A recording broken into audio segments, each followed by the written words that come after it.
Meus amigos, boa noite a todos mais uma vez, aos que eu não cumprimentei, depois acho que todos eu cumprimentei que estão aqui.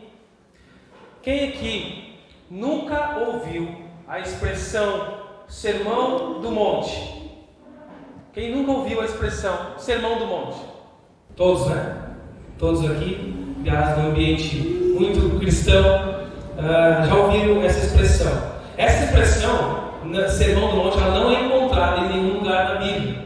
Ela é um nome atribuído a um discurso de Jesus, que muito provavelmente, segundo alguns historiadores, foi atribuído por Agostinho de Hipona, lá no quinto século, nos anos 400 e pouco. Santo Agostinho intitulou o discurso de Jesus, lá de Mateus 5, como Sermão do Monte, da montanha. Isso marcou e até hoje ele é chamado assim. Esse sermão, lá em Mateus capítulo 5, que nós vamos ler, parte dele, ele é um dos discursos mais famosos da face da terra. Mais famosos, usado de diversas maneiras. Mas não é um discurso apenas para ser admirado em todas as suas quesitos técnicos e beleza estética que há no discurso de Jesus. Ele é um discurso, é um chamado de Jesus para uma vida, algo para ser vivido. E no Evangelho de Mateus, esse discurso, ele é o primeiro de uma série de 5 discursos principais que Mateus coloca. Lá no capítulo 7, versículo 28, ele conclui dizendo: quando Jesus acabou de dizer essas coisas. Essa sentença aparece mais 4 vezes depois dessa no Evangelho de Mateus, encerrando um grande momento de ensino específico de Jesus. Então há esses 5 discursos principais aqui no Evangelho de Mateus, que nós vamos ler. Abra sua Bíblia então no Evangelho de Mateus capítulo 5. Nós vamos ler apenas do versículo 1 ao 12 nesse instante. E eu quero fazer uma leitura participativa aqui. Então eu vou ler o primeiro versículo e você no seu lugar pode ler o versículo seguinte em uma voz alta, por favor, tá? De maneira aleatória, não preocupe-se com a sua versão, mas acompanhe a leitura. Se quiser ler também na TV, também pode ler. Mateus capítulo 5, a partir do 1. Vendo Jesus as multidões, subiu o monte, e como se assentasse, aproximaram-se os seus discípulos. E ele passou a ensiná-los, dizendo, versículo 13: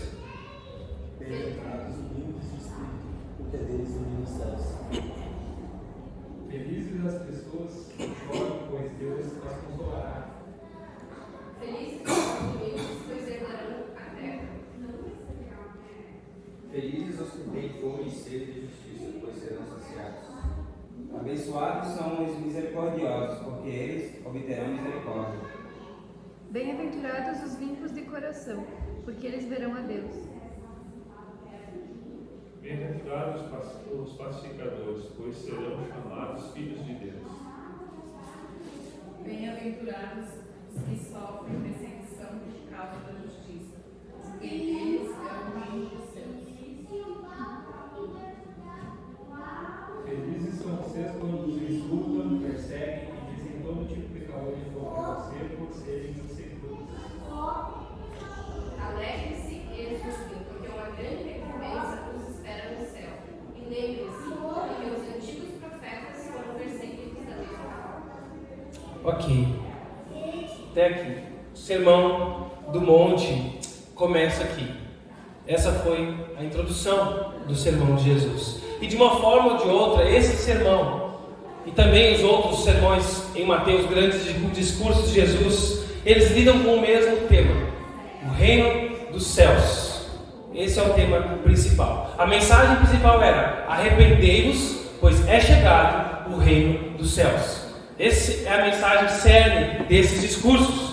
E o Sermão do Monte ele vai explicar o que significa arrepender-se e pertencer ao reino dos céus.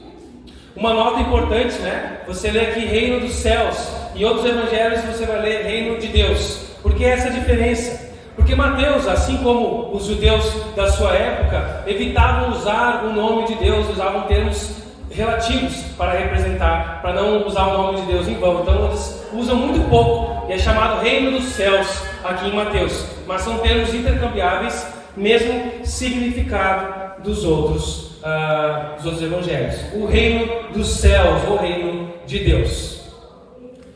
Antes de a gente entrar um pouquinho, eu quero falar para vocês sobre os principais erros de interpretação sobre o Sermão do Monte. Tem um pastor, que não tem mais, ele morreu, pastor, teólogo, John Stott, britânico, ele diz o seguinte: o Sermão do Monte é provavelmente a parte dos ensinamentos de Jesus mais conhecida, embora talvez seja a menos compreendida e muito provavelmente a menos obedecida. E por isso que eu quero falar com vocês um pouquinho dos principais erros. O primeiro é achar que esse sermão não se aplica a nós, o Sermão do Monte, que é uma referência para dias futuros, é a ética do reino de Deus quando Jesus voltar. Talvez então durante a tribulação ou o período do reino milenar, para os que assim creem, mas crer que não se aplica a nós é uma distorção proveniente de uma má compreensão do conceito de reino de Deus. A pessoa não entende o que é o reino de Deus e acha que o Sermão do Monte é algo futurístico. Embora a consumação do reino realmente seja algo futurístico, a plenitude do reino, Jesus já inaugurou. E os evangelhos deixam isso claro. Negar isso é ser negligente com o Novo Testamento, onde Jesus diz: é chegado, chegou o reino de Deus. Jesus inaugurou o reino de Deus. Então o reino já chegou, esse reino. O segundo erro é achar que o Sermão do Monte são etapas para a salvação. É um plano de salvação. Se você quer ir para o céu, se você quer ser salvo, obedeça o que está ali. Isso que Jesus falou no resumo da Bíblia é isso que importa, isso é um erro. Muita gente acha que se eu obedecer a esse lindo discurso de Jesus, eu estou garantido. Então está lascado, porque não vai conseguir também obedecer ao pleno. Mas é um erro pensar isso. É um erro também achar que é uma nova lei, que Jesus então está instituindo um novo padrão de lei que deve ser vivido. Só que uma lei impossível de ser vivida, talvez a fim de nos revelar a necessidade do Evangelho. Então Jesus está botando uma nova lei para mostrar o quanto é impossível viver essa nova lei, para que a gente busque a Ele de novo. Isso, de fato, a lei faz isso. A lei mostra o quanto nós não temos competência para cumpri-la. E nos aponta, é um raio, como diz Paulo, um condutor até Jesus. Eu não consigo, o que eu tenho que fazer? Vá para Jesus. Esse é o significado, a essência da lei também. Mas expor isso não é somente isso, não é uma nova lei que revoga o que já existia nas Escrituras. Um quarto erro é achar que é um sermão social. Acredite, tem pessoas que acham que é um sermão social, que é um tratado de paz em prol da paz mundial. Se todos nós vivermos conforme o Sermão do Monte, a gente vai poder dar as mãos e cantar, né? Vamos jogar forças para cima, alegre-se, haverá paz no mundo, se nós vivermos o Sermão do Monte. Então a igreja tem que se empenhar por políticas sociais que representam o Sermão do Monte e cobrar isso do mundo. O mundo tem que ver o Sermão do Monte.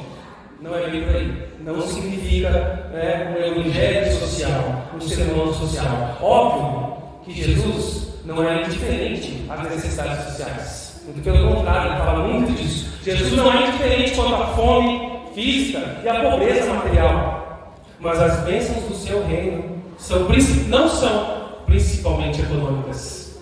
Jesus está abordando aqui, no Sermão do Monte, condições espirituais. Então esse sermão é a descrição do estilo de vida daqueles que pertencem ao reino. John Stott vai dizer que o principal tema do Sermão do Monte foi a convocação de Jesus Cristo aos seus seguidores para serem diferentes do que o mundo ensina. O Sermão do Monte é para nos mostrar que nós devemos ser diferentes daquilo que o mundo ensina. É para nós. É para nós.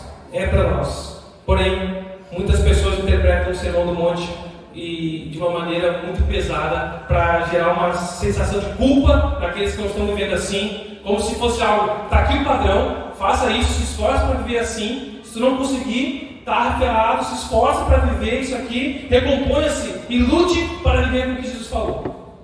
Essa abordagem legalista ignora a mensagem central do Sermão do Monte, que é o relacionamento com o Rei Jesus Cristo. Aumentar a culpa por a gente não conseguir viver alguns aspectos assim, como deveríamos, não vai ajudar. Se for somente culpa, leva-nos ao desespero, ao abandono, à desesperança. Também há o fato de quando Jesus descreve o estilo de vida que nós precisamos ter, a gente vai compreender o quão distante a gente está da sua glória, o quanto a gente precisa dele. Mas o Sermão do Monte não visa produzir desesperança e desespero. Então, é um estilo de vida anunciado por Jesus que inverte os valores do mundo. Como diz o reverendo Hernando Dias Lopes, o reino de Deus é um reino de ponta cabeça. Inverte os valores do mundo. O objetivo dessa revelação divina em Mateus 5 é conhecer mais a Jesus, sabendo o que Ele espera de nós e o que nós podemos esperar dele. Então, mesmo com as minhas limitações, irmãos, eu poderia até gastar mais tempo aqui falando sobre esse discurso de Jesus, mas eu não quero cansar vocês e vou tentar evitar particularidades técnicas e amplas e até interessantes que tem o seu ambiente para essa discussão, mas eu não o farei aqui. O nosso foco vai ser as bem-aventuranças dentro desse Sermão do Monte. Então, dei uma introdução para você compreender do que nós vamos falar. Quem já ouviu essa expressão, as bem-aventuranças? Ou quem nunca ouviu essa expressão? Alguém nunca ouviu essa expressão? Assim a pessoa fica até constrangida de responder. As bem-aventuranças. O Sermão do Monte e as bem-aventuranças não são a mesma coisa. As bem-aventuranças são a introdução do Sermão do Monte. E nessa introdução Jesus vai falar sobre a verdadeira felicidade. Sobre a verdadeira felicidade para o homem do ponto de vista de Jesus. Desculpa, irmãos. Acho que eu comi um amendoinzinho ali. A boa notícia é que essa felicidade que Jesus vai ensinar aqui, ela não precisa ser comprada, nem pode ser comprada. Não é com dinheiro. Você não conquista ela, mas ela é um presente de Deus para nós. Por isso eu concordo com a frase que diz que a felicidade não é um lugar para onde se vai, mas a maneira por que se caminha para onde se vai. Tem muito mais a ver com isso. E ela é garantida para aqueles que reconhecem quem de fato são e quem de fato é Jesus. A felicidade verdadeira ao longo do caminho da vida é garantida para aqueles que reconhecem quem de fato são e quem de fato é Jesus. O reino de Deus é para os que se submetem a isso. Vamos ao versículo 1 e o versículo 2 que já foi lido. Ele nos diz: vendo Jesus as multidões, subiu ao monte, e como se assentasse, aproximaram-se seus discípulos, e ele passou a ensiná-los, dizendo: as multidões e os discípulos de Jesus. Aí a gente já vai destacar o público-alvo que Jesus está falando aqui. Lá no final de Mateus 4, ao longo do capítulo de Mateus, a gente vai ver que Jesus faz uma série de milagres. Ele está pregando, anunciando as boas novas do reino, e começa a aglomerar muita gente. Uma multidão começa a seguir Jesus. Então ele se direciona para essa região, ele vai pregar o Sermão do Monte, e ali essa multidão segue. Jesus observa. Esse Jesus vendo as multidões significa que ele está atento ao que está acontecendo, ao movimento dessas multidões para Jesus. Então, como se assentassem, aproximam-se dele os seus discípulos. Algumas pessoas podem pensar que se aproximar dos seus discípulos quer dizer que dentro da multidão, aqueles 12 que ele chamou passam mais perto para ele, e ele ensina somente para os 12 isso, não para a multidão. Mas isso também pode ser um equívoco, porque discípulos não necessariamente é usado somente para os 12. É usado em outros contextos da Bíblia, a gente vê isso nos evangelhos, né? É usado também para multidões, parte da multidão que estava com Jesus. Jesus faz essa distinção entre as multidões que o seguiam, os seguidores de Jesus e os discípulos de Jesus. E dentro dos discípulos de Jesus tinham os 12 apóstolos, Então, essa distinção. Não necessariamente é somente os discípulos. Até porque lá no final do discurso, em Mateus capítulo 7, 28, vai dizer: quando Jesus acabou de dizer essas coisas, a multidão ficou maravilhada com o seu ensino. O que também indica que isso também pode ter durado mais de um dia todo esse discurso, e novamente foi acumulando mais pessoas. Então Jesus fala com esses discípulos para ensinar. Ele sobe um monte e como se assentasse, né? Aqui é uma discussão sobre se era um monte, se era uma planície, se era um morrinho, e Jesus como se assentasse, né? Isso mostra que ele se sentou para ensinar. Para a gente soa muito informal alguém sentado. O professor chega na aula, faz uma rodinha e senta no meio assim. Mas para o judeu era uma maneira muito do ensino deles, era assentado, com o mestre de uma projeção, mas muito na linha quase dos seus discípulos. Jesus provavelmente usou uma região um pouquinho mais alta para melhorar a questão acústica ali, mas não necessariamente ele estava informal. Ele se assentou, indica que ele planejou, pensou, estava num lugar organizado para esse ensino, diferente dos gregos que ensinavam de pé, em oratórias de outras posturas. O judeu era sentado. Então, seguindo o texto, como se assentasse, né? Ele vai começar. Versículo 3, irmãos. Bem-aventurado os humildes de espírito, porque deles é o reino dos céus. Bem-aventurados. A primeira palavra do Sermão do Monte indica bênção. É para isso que Jesus veio, para nos abençoar. Jesus veio para nos dar a alegria e felicidade verdadeira. Isso que ele veio fazer. Só que bem-aventurado não é uma palavra de uso comum nossa. Quem é que usa isso no dia a dia? Qual foi uma vez que você usou numa conversa a palavra bem-aventurado? Se não foi para se referir a um texto bíblico que usa a palavra bem-aventurado. Não é uma palavra comum para nós. Quando você ouve ela, você vai achar que alguém está falando num linguajar bíblico já, né? Bem-aventurado, o cara está já falando de maneira gospel. Vamos pensar assim. O cara é um linguajar bíblico. Só que para os ouvintes de Jesus, os judeus daquela época, e alguns próximos que estavam junto, era uma palavra muito familiar, porque ela era muito usada no Antigo Testamento. Então não era uma nova palavra, um novo conceito, mas ela tem um conceito muito específico, um significado muito importante. A palavra bem-aventurado significa feliz, mas a bênção que Jesus traz nesse sermão e nessa palavra não consegue ser expressa apenas pela palavra felicidade no conceito que nós temos dela hoje. Por isso, reduzir, ou até traduzir, bem-aventurado para feliz, é algo muito reducionista para o que a gente entende por felicidade. Vai além disso. É uma tradução possível? Sim, é uma tradução literal quase da palavra, mas vai além.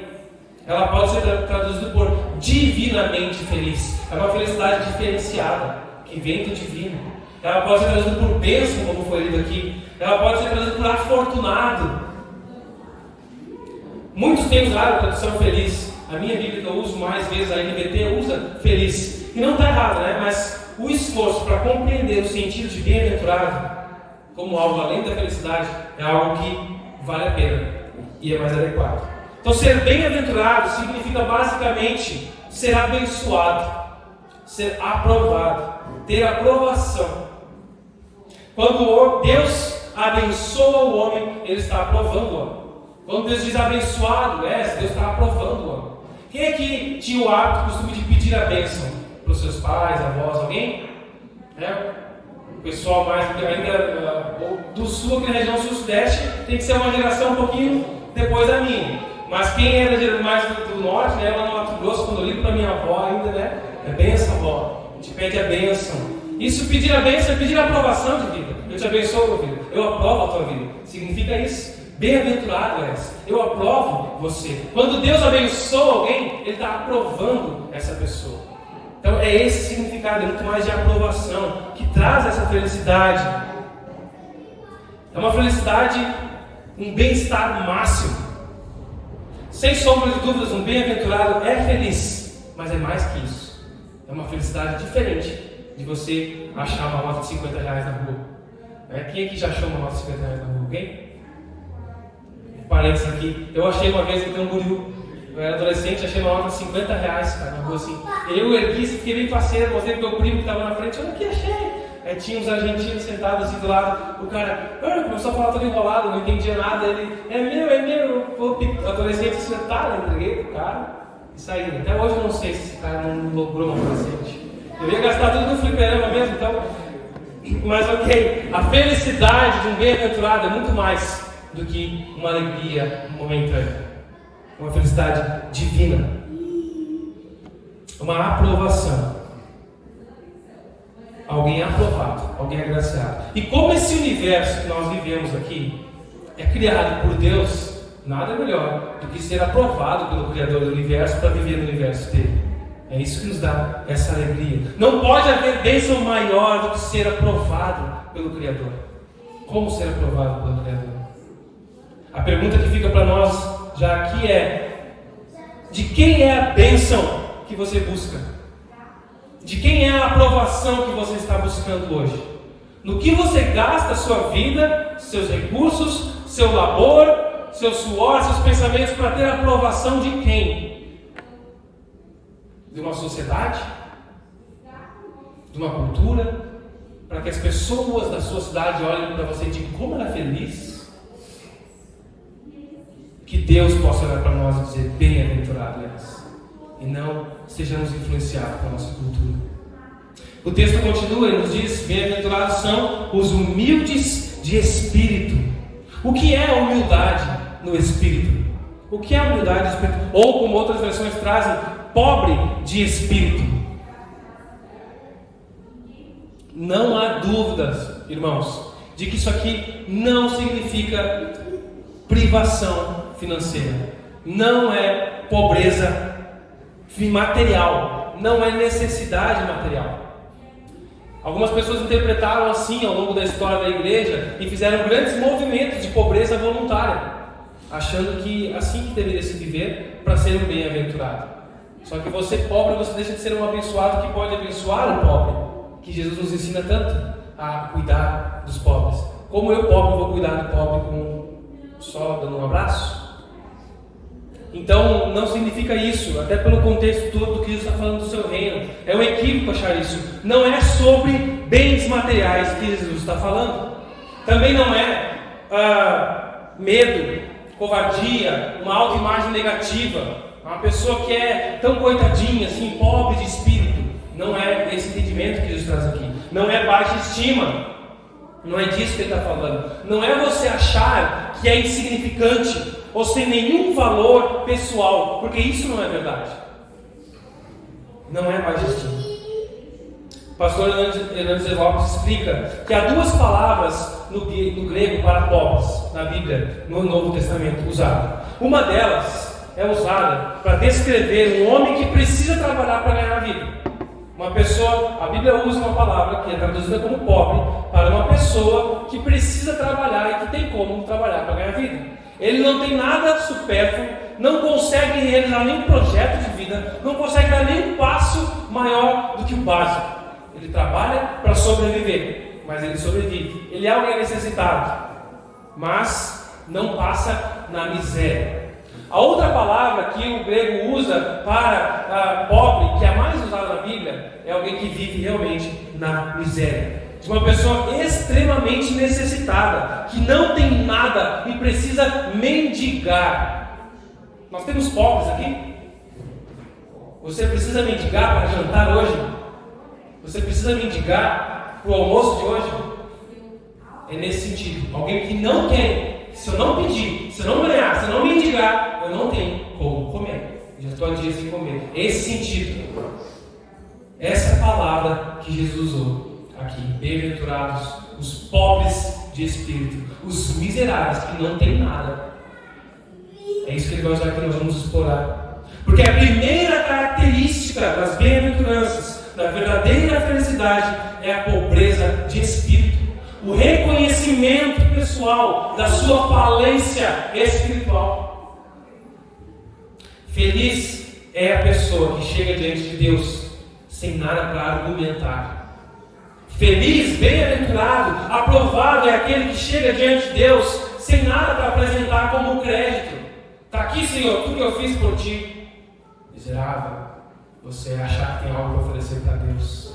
Está aqui, Senhor, acreditando que o seu empenho, o seu labor, o seu suor vai ter algum valor diante de Deus para agradar Ele. Isso é engano. Porque Ele está falando aqui que feliz, bem-aventurado é aquele que é miserável no Espírito, que reconhece isso. É uma forma de um profundo arrependimento, porque a gente deixa de confiar em nós mesmos para reconhecer que não há nada suficiente em nós para nos achegarmos diante de Deus. É isso que Ele está tratando aqui. Porque tudo o que temos feito, presumindo merecer o favor de Deus, nos impossibilita de permanecermos dignos da sua presença. Se você faz algo pensando em agradar a Deus, para merecer algo com Ele, para ganhar com Ele, isso mais afasta você de Deus do que aproxima. Porque bem-aventurado é o pobre, o miserável, o humilde de espírito. Essa pobreza é um convencimento que te leva à confissão de que é pecador, de que é rebelde e totalmente destituído de virtudes morais que te façam entrar na presença de Deus, ser aceito por Deus. Por que você é aceito e alguém lá na rua não é? Porque eu faço isso, eu faço aquilo. Não é por isso. Se você começa a anotar no bloquinho o que você faz para ser aceito por Deus, você ainda não entendeu por que Deus te aceita. Feliz é o homem que reconhece a sua total carência, pobreza e põe a sua confiança em Deus. Jesus chocou a todos os seus ouvintes com essa primeira sentença do seu discurso. Porque aquelas pessoas ainda estavam tendo o entendimento do reino ajustado. E eles esperavam um reino político que retomasse o poder, que tirasse aquele jugo de Roma. Então Jesus está falando de alguém pobre, miserável, para ser bem-aventurado e feliz, que vai herdar esse reino. Eles esperavam que as características de uma pessoa do reino de Deus fossem pessoas habilidosas, líderes militares, líderes políticos, com virtudes, características de pessoas que tomam poder, boa oratória. Isso sim vão ser os nossos líderes. Esse vai ser o nosso reino, com esse tipo de pessoas.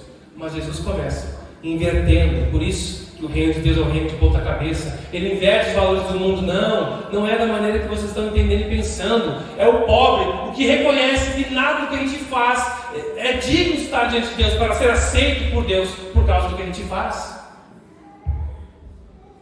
Jesus está ajustando essa percepção de realidade deles. E nós também vivemos assim. Nós, comumente, rotineiramente, criamos padrões para nós mesmos, para nos considerarmos aceitos por Deus. A primeira bem-aventurança, a pobreza de espírito, é essencialmente o destronamento do teu orgulho. Não tenho nada para chegar diante do Senhor. Não tenho nada. É para você parar de pensar, mas Deus, olha o quanto eu me dedico na tua obra. Eu peguei minhas férias de 30 dias para ir para uma missão. Senhor, eu dediquei um ano numa missão, numa aventura. Senhor, eu estou há tantos anos servindo ao Senhor sem um salário, como pastor, como missionário. Eu me dedico, eu vou na igreja limpar banheiro, eu faço isso. E é isso aí que é? Esse é o teu bloquinho diante de Deus, a tua nota, o que tu faz para tentar ganhar o favor de Deus. Senhor, olha só, Senhor, o quanto eu tenho sacrificado a minha vida. Eu tinha uma carreira de sucesso, eu abdiquei da minha carreira para viver para Ti, Senhor. Eu mereço. Olha como eu sou fiel, Senhor, no dízimo. Tudo que o Senhor me dá, eu tiro cada centavinho e sou fiel. Eu mereço. Olha, Senhor, eu vou aos cultos. Eu falto muito raramente por extrema necessidade de saúde. Eu ajudo os pobres. E muitas pessoas nem isso mais conseguem pensar para chegar diante de Deus. Frequência de culto, contribuição, ajuda ao pobre, entregar a vida para a obra missionária, são tudo coisas boas, belas, mas que muitas vezes são motivadas por um orgulho de querer merecer algo de Deus.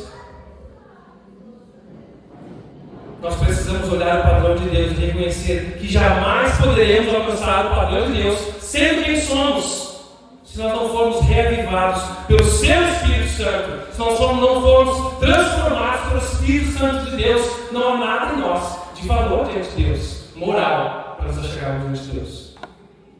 Isso não significa que você tem que deixar de ser bom, deixar de fazer o bem, mas você precisa reconhecer que não é isso que te dá valor para ser aceito por Deus. O povo achava que as boas obras, e o profeta do Senhor vai dizer: as suas boas obras são como trapos de imundícia. Não agrada a Deus as coisinhas boas que você faz, querendo ganhar a moral de Deus por causa das coisas boas que você faz. Deus quer sim que você faça coisas boas, mas por gratidão, por transformação, por confiança naquilo que Ele já fez na sua vida. A luz da perfeição divina, em contraste à perfeição de Deus, as nossas virtudes são um fracasso. Não temos mérito para oferecer para Deus, salvo aquele obtido para nós por nosso Salvador Jesus Cristo. É isso que nós podemos apresentar diante de Deus. O que nos faz ser aceitos por Deus são as obras de Jesus Cristo, que viveu a vida perfeita que nós não conseguimos viver. E pela fé, Ele nos concede a bênção dessa vida. Nós nos apropriamos delas, e é isso que nós apresentamos diante de Deus. E é por isso que nós somos aceitos por Deus. E a alegria, a gratidão de ser aceito por Deus, de viver na presença dEle, vai mover o nosso coração para sermos pessoas generosas, boas, praticarmos boas obras, conhecermos mais sobre esse nosso Deus e obedecermos a Ele. É o caminho inverso. Eu faço porque eu sou aceito. Eu não faço para ser aceito. Eu faço porque eu amo e obedeço. Eu quero transformação na minha vida. Obediência por amor. Nós precisamos nos esvaziar de nós mesmos, daquilo que achamos que tem valor, e reconhecer a nossa miséria, falência espiritual, para sermos cheios do Espírito de Deus. Então, esvaziado de você mesmo, você vai estar pronto para ser cheio pelo amor e pela graça de Deus. Verdadeiramente feliz é o homem que se aproxima de Deus com a consciência de total falência espiritual e dessa maneira se agarra à graça de Deus e deixa de confiar no seu desempenho, mesmo querendo melhorar. Eu quero melhorar meu desempenho de santidade, de conhecimento, no meu casamento, na criação dos meus filhos, na minha generosidade, na maneira como eu lido com a vida. Eu quero melhorar meu desempenho para que Jesus seja cada vez mais visto em mim. Mas eu sei que não é isso que me dá uma garantia de estar diante de Deus. Essa consciência. Por isso que faz parte essencial do Evangelho o fato da convicção do pecado. A convicção do pecado antecede essa rendição a Jesus. Esse é o clamor do publicano lá em Lucas capítulo 18. Ao contrário daquele homem que batia no peito, dizendo o que fazia, aquele no canto dizendo: Senhor, tem misericórdia de mim, pecador. Esse homem reconheceu a sua falência espiritual. Pedro, quando foi chamado por Jesus, também, ele disse: Senhor, afasta de mim, que sou pecador, não sou digno de estar diante do Senhor, que é o Messias. Um reconhecimento da sua miséria. Paulo fala assim em Romanos 7: miserável homem que sou, quem me libertará desse corpo mortal dominado pelo pecado? Esse reconhecimento desses homens da Escritura que nós temos que ter: Senhor, tem misericórdia de mim, eu mereço o castigo, eu mereço mesmo o inferno. Eu não sou tão ruim quanto eu poderia ser, mas eu não consigo ser tão bom quanto eu gostaria de ser. Não sou digno de estar na tua presença, Senhor. Essa é a oração. Lá em Salmo 51, o versículo 17, Davi nos diz, né? O sacrifício que Deus deseja é um espírito quebrantado. Deus não rejeitará um coração humilde e arrependido. Ele não rejeita. Não rejeita. Nós não ficamos no desespero. Quando você reconhece quem você é de fato, quem é Deus de fato, você não fica nesse desespero. E agora? Não sou digno de estar na presença de Deus. Nada que eu faço de bom é bom o suficiente para Deus. Então, é por isso que Paulo, inspirado pelo Espírito Santo, nos deixa a resposta. Graças a Deus, a resposta está em Jesus Cristo, o nosso Senhor. Ele conquista para nós essa vida, essa consciência. Bem-aventurado é você, abençoado por reconhecer quem de fato você é e quem Jesus é de fato. E aí você receberá o prêmio, ele ainda recebe, né, o presente do verbo, o reino dos céus. O reino dos céus. O que é esse reino dos céus? Como eu comentei antes, os 5 principais discursos registrados por Mateus, de Jesus no Evangelho de Mateus, eles lidam com esse tema do reino dos céus. Por isso que é importante eu fazer aqui umas breves observações para essa compreensão. Primeiro, que o reino de Deus, tanto no Antigo quanto no Novo Testamento, ele é sobretudo dinâmico. Ele não se trata de um reino literalmente com fronteiras geográficas somente. Não está falando somente de um reino geográfico e político, de domínio, mas também o reino de Deus, essa linguagem de Deus como rei nas Escrituras, tem uma conotação do domínio e autoridade do Senhor, a soberania de Deus. Na Bíblia, o significado geográfico do reino é secundário. Deus é o rei soberano sobre as nações, sobre a criação. Em segundo lugar, embora o reino possa refletir essa totalidade da soberania de Deus, não é isso que está em vista no Sermão do Monte. O reino de Deus, quando a gente fala que Deus é rei soberano, né, quando a gente diz o Senhor é rei, o rei realmente ele é sobre todas as coisas, mas no Sermão do Monte ele está falando de algo mais recluso. Jesus mesmo vai falar, né? Toda autoridade me foi dada no céu e na terra. Mateus 28, ok? Essa é a autoridade universal, aquela que nós costumamos falar. Cristo reina sobre todas as coisas. Mas esse reino aqui, o Sermão do Monte, não é um reino onde tudo é incluso. Só entra nesse reino os humildes de espírito e assim por diante. Ele vai falar das características daqueles que entram no reino de Deus. Da mesma maneira que Jesus falou lá para Nicodemos, em João capítulo 3, lembra da conversa com Jesus que Nicodemos teve na calada da noite, que ele procurou Jesus para conversar? Jesus falou que o novo nascimento vem do alto, pelo Espírito Santo, que somente quem é nascido de novo pode ver o reino. Nicodemos pensa, eu quero nascer de novo. Não, você não consegue pelas suas próprias mãos, tem que nascer do Espírito Santo. Somente quem nasce do Espírito é que vai ver o reino. Lá João usa a linguagem do nascer de novo. Aqui Mateus está usando a linguagem de entrar no reino. Entrar no reino é nascer de novo, aqui no Sermão do Monte. Todos que estão nesse reino têm vida, nasceram de novo. Todos que não estão nesse reino não têm vida. Então, sim, há um reinado soberano do Senhor sobre todas as coisas, mas há um reino para os seus discípulos, aqueles que vivem já agora usufruindo de características do rei, da reconciliação com Deus, da paz com o Senhor. Esse é o bem-aventurado, esse é o que anuncia para os que estão fora desse círculo, esse reino de paz e justiça por meio do Evangelho de Jesus. Os que pertencem ao reino são o que nós vamos ver ao longo dessa série, bem-aventurados. Em terceiro lugar, a expressão reino de Deus no sentido de salvação. Esse é o sentido aqui, nascer de novo. Esse é o sentido tratado aqui. Ela aplica-se tanto no presente quanto no futuro.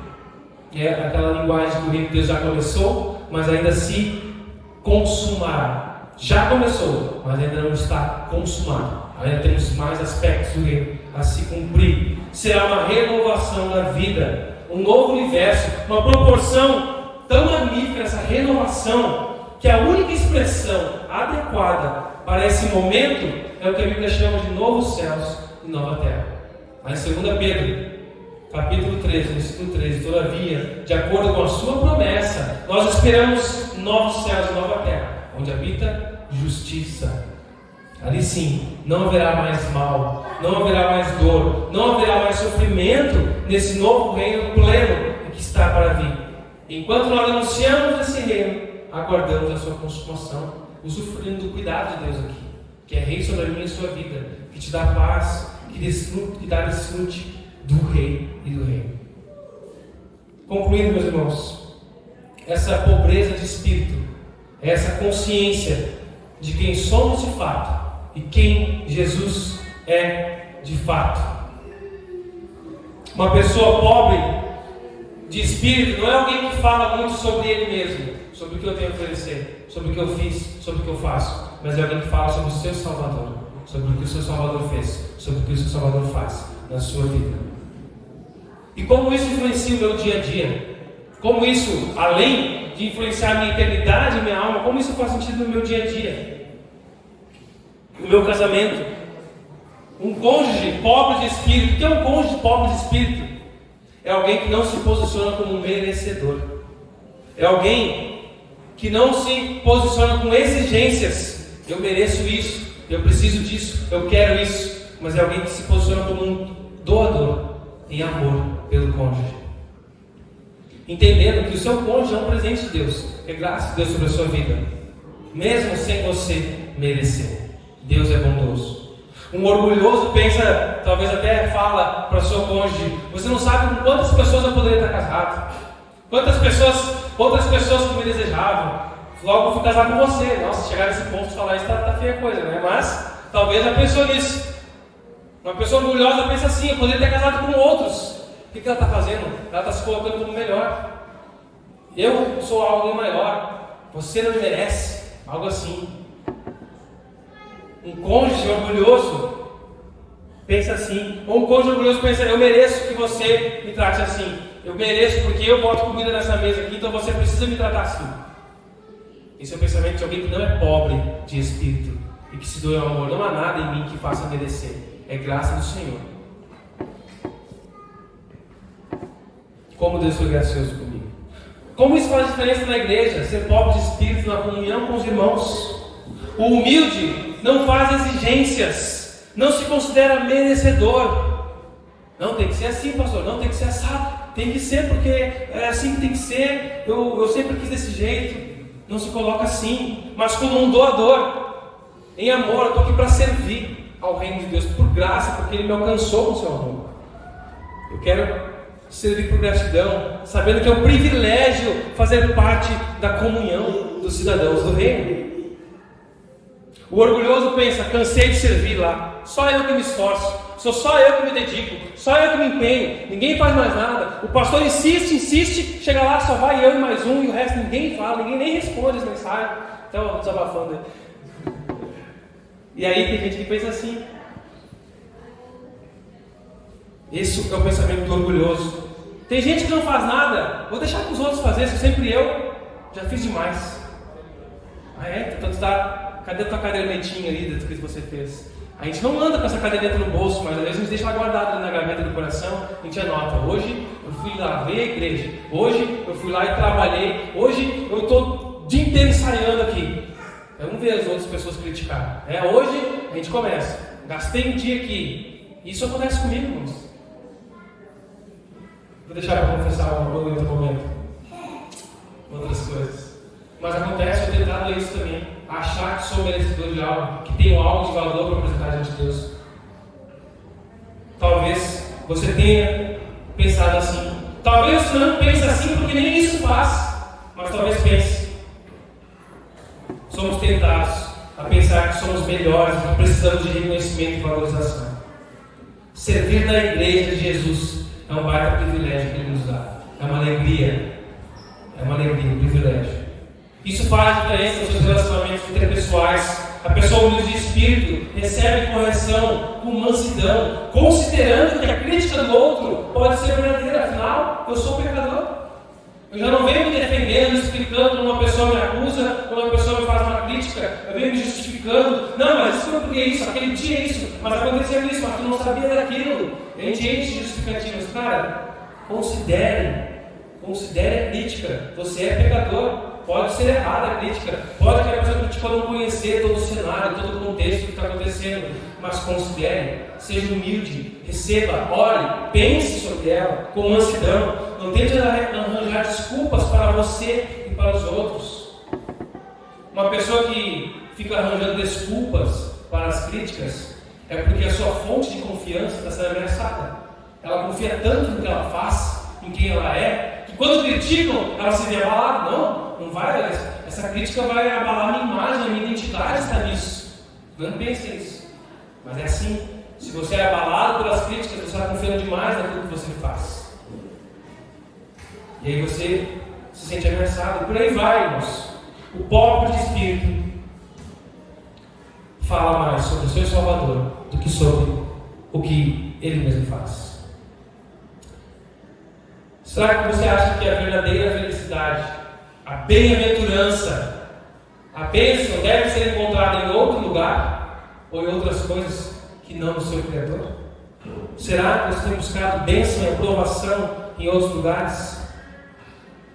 Essa verdadeira felicidade é um paradoxo aos olhos do mundo.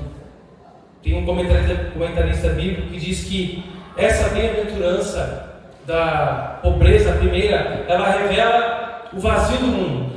Essa bênção exalta o que o mundo despreza e vai rejeitar aquilo que o mundo exalta, admira. A verdadeira felicidade não é apenas uma promessa para o futuro, é uma realidade para o presente, para quem crê. Jesus não disse: bem-aventurados serão os pobres de espírito, mas bem-aventurados são, felizes são, porque há consolo, há riquezas para os que reconhecem que são pobres, riquezas espirituais, a bênção e o cuidado do Senhor, a salvação, a entrada no reino. Crentes não serão felizes quando chegarem ao céu, eles já são felizes agora, bem-aventurados, a caminho da glória. Essa é a primeira coisa que você entende quando recebe a nova vida, o novo nascimento, o quão pobre você é espiritualmente. E esse constrangimento faz parte do início da maturidade, esse reconhecimento, esse constrangimento. Só que infelizmente tem muita gente enganada, irmãos, muita gente enganada. E talvez você possa pensar assim, talvez você possa pensar: eu sou repetitivo em falar da suficiência de Jesus, mas aqui a sua alma depende disso, a sua eternidade depende de compreender isso. A única salvação, o único caminho, a suficiência exclusiva em Cristo Jesus como Senhor e Salvador, como aquele que nos dá méritos de estarmos diante de Deus e nos dá o seu Espírito para alcançarmos uma vida que agrade a Ele e usufruirmos da vida que Ele conquistou para nós. Eu oro por essa igreja, eu oro por essa cidade, eu oro por vocês. Eu não gostaria que nenhum de vocês ficasse no engano quanto à sua alma, à sua eternidade. Não confie em um dia que você levantou a mão para aceitar Jesus. Não confie a sua alma numa data anotada na Bíblia, como eu fui ensinado. Anota o dia que tu aceitou Jesus aqui na tua Bíblia.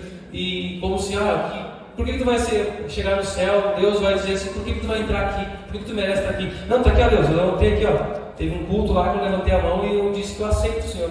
Não confie nisso. Eu não estou querendo colocar em xeque a sua salvação e desprezar a beleza da experiência do dia que você faz essa rendição a Jesus.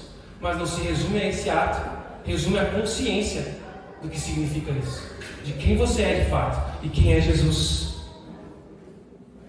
Dificilmente alguém vai ter essa boa, plena compreensão sobre o pecado, sobre a graça, o amor, a santidade toda, o início da nova vida, logo no primeiro dia, em toda ela. Mas esse entendimento da sua miséria espiritual, da riqueza que Deus te dá, faz parte dessa transformação, dessa nova vida para entrar no reino dos céus. Por isso, visite o seu coração, no que você confia. Em um dia em que você deu um passo à frente, em um dia em que você levantou a mão, glória a Deus por isso. Se isso aconteceu, se você foi impelido pelo Espírito Santo a isso. Mas muitas vezes somos comovidos por ambientes e confiamos nisso. E eu, por muito tempo, vivi inseguro por causa disso, porque eu não sabia a data, que dia que eu tinha aceitado Jesus.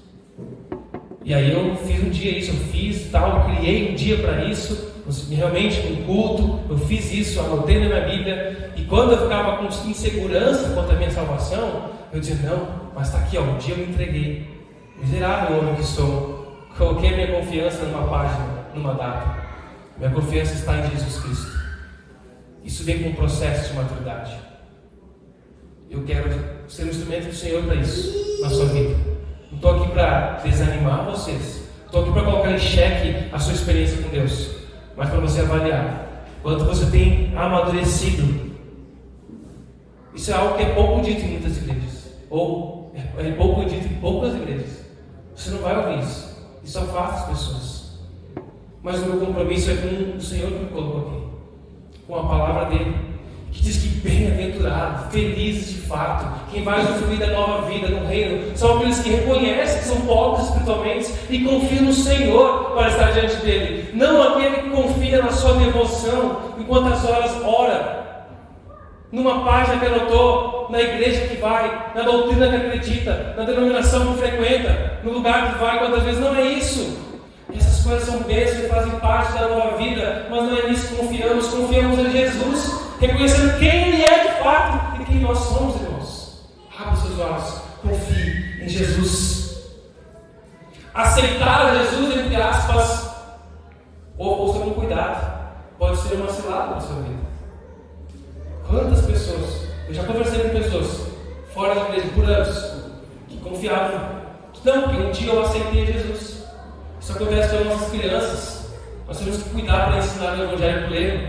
Porque muitas vezes o Evangelho é apresentado assim: você quer Jesus? Um céu, nuvens, bonitinho pintado, uma vida alegre. Você quer ser feliz? Aceita Jesus. Senão, você vai para o inferno, fogo, diabo. Mas como que você vai escolher? O que você vai escolher? Céu, Jesus, vida boa, alegria? Ou você quer o diabo, o inferno, aqui ó, vai sofrer? Isso acontece com as crianças e acontece com adultos. Quando a vida com Deus é apresentada assim: Jesus em contraste com o diabo, o céu ou o inferno, escolhe agora. Faz parte desse entendimento, isso é real. Mas entender quem nós somos de fato e quem Jesus é de fato é que nos permite entrar no reino de Deus. Por isso, ouça isso em consideração. Falo isso com a autoridade do Senhor, com a palavra de Deus. Bem-aventurados os humildes de espírito, porque deles é o reino dos céus, irmãos. Jesus te chama para se render a Ele. Jesus te chama para se render a Ele totalmente. O espelho da palavra mostra quem você é. Que você seja confirmado pelo Espírito Santo naquilo que Ele diz que você é. Que o Espírito de Deus confirme no seu coração. Que você saia daqui encorajado pelo Espírito de Deus a confiar no poder que há no nome, na vida, na obra de Cristo Jesus, e não nas suas obras. Jesus te chama hoje para uma vida de intimidade, crescimento e amadurecimento com Ele. E Ele te oferece, irmãos, a maior alegria. Se você sair daqui apenas triste, apenas constrangido, não foi suficiente. Você tem que ser constrangido pelo Espírito Santo, mas encorajado, alegre, porque no Senhor há nova vida, há salvação, há alegria. Ele te dá a oportunidade de usufruir disso hoje, conhecendo quem Ele é. Confie no Senhor Jesus, saia daqui alegre. Confie que não depende das suas obras, depende da fé, da ação de Jesus em você. Confie nele, confie na obra de Cristo Jesus. Entregue-se a Ele para viver a vida que Ele tem para você, uma vida plena, de alegria, de segurança junto com Deus, uma vida plena em Cristo Jesus.